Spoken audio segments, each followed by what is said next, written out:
So it's official. The Los Angeles Lakers are finally eliminated from playoff contention. It's official. So obviously, it's time to talk about what shall be an interesting season for the Lakers going forward. I'm keeping it at that. But before we get into it, man, if you're a Lakers fan or if you just love NBA content in general, man, leave a like on the video, subscribe to the channel, and leave a comment, man, how you feel about the Lakers going into the offseason. Like what moves you think you should make, and what different scenarios or routes you think this Lakers team should make. Leave that in the comments, but we'll get right into it.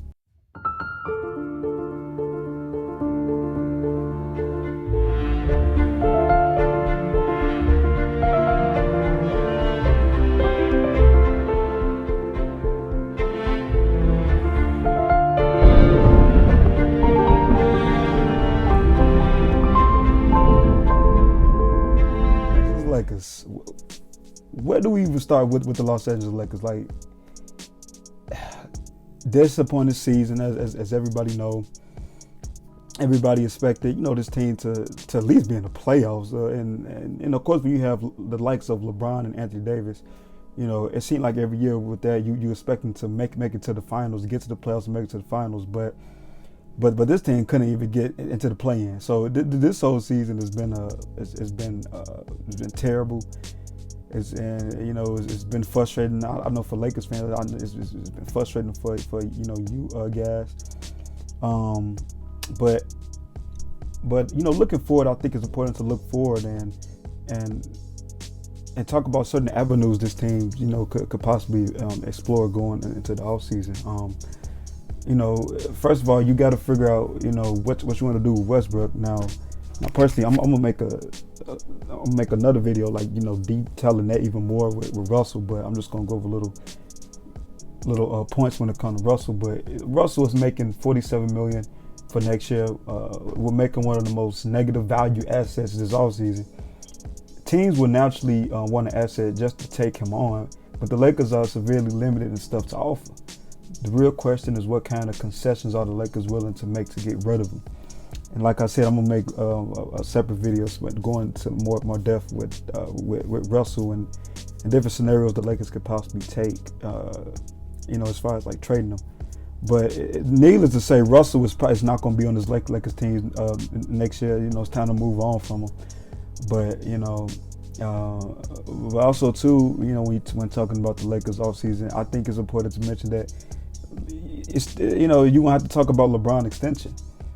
Starting on August 4th, LeBron James will be eligible for a 2-year, $97.1 million extension. That would keep him under contract through the 2024-25 season. This decision is consequential for the Lakers, not just because of the obvious reason of keeping him long term, but because of the future flexibility it takes away. Now, as of now, the Lakers project to have over $60 million in cap space in 2023 with just Anthony Davis, Horton Tucker, and a 2023 first-round pick on the contract. That figure could reach $70 million if Horton Tucker declines his $11 million player option. The Lakers are in dire need of a reset and multiple role players to adequately deepen the roster and significant cap space what it could provide. James extending for his maximal allowable amount would eliminate the cap space possibilities. Given the Lakers' history of taking care of their stars, it seemed like a good possibility that, of course, they will offer him, the extension. He might not be in a rush to sign it in the offseason, since he can sign it during the regular season, so he might as well see how the roster shakes out first.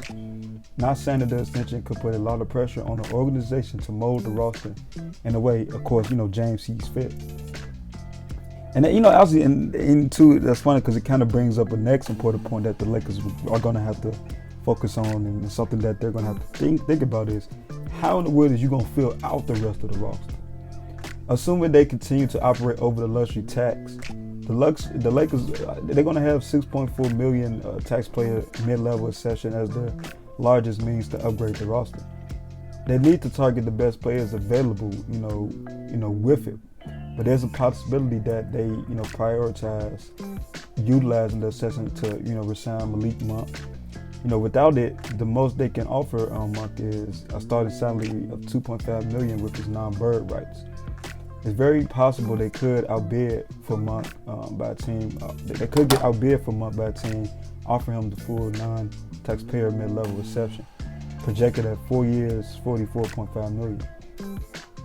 After using the mid-level exception and making potential trades, the Lakers will be left with the veteran minimum to fill out the rest of the roster.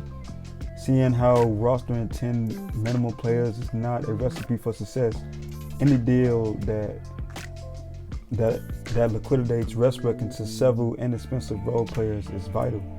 And they also have 2 small trade exceptions they can use to acquire, inexpensive players. So, when you think about that aspect, it's looking more likely that any moves the Lakers make are more like marginal, or if they just have to re-sign certain players. So I don't know necessarily if we can expect any big moves for this team, in the offseason. But nonetheless, they have to find a way to retool this roster when you have a LeBron James, at the tail end of his career. You got AD. There's been rumors that they could possibly trade AD. I don't necessarily think they will. I think they even came out and said they probably ain't. But, it's looking like it's going to be interesting and kind of maybe boring off season for the Lakers. So at this point, we just have to wait and see, what possible moves the Lakers make. But if you're a Lakers fan or you're just an NBA fan in general, man, leave in the comments how you feel about the Lakers in the offseason. What moves you want them to do? How would you like this roster to be shaped out? And would you trade AD?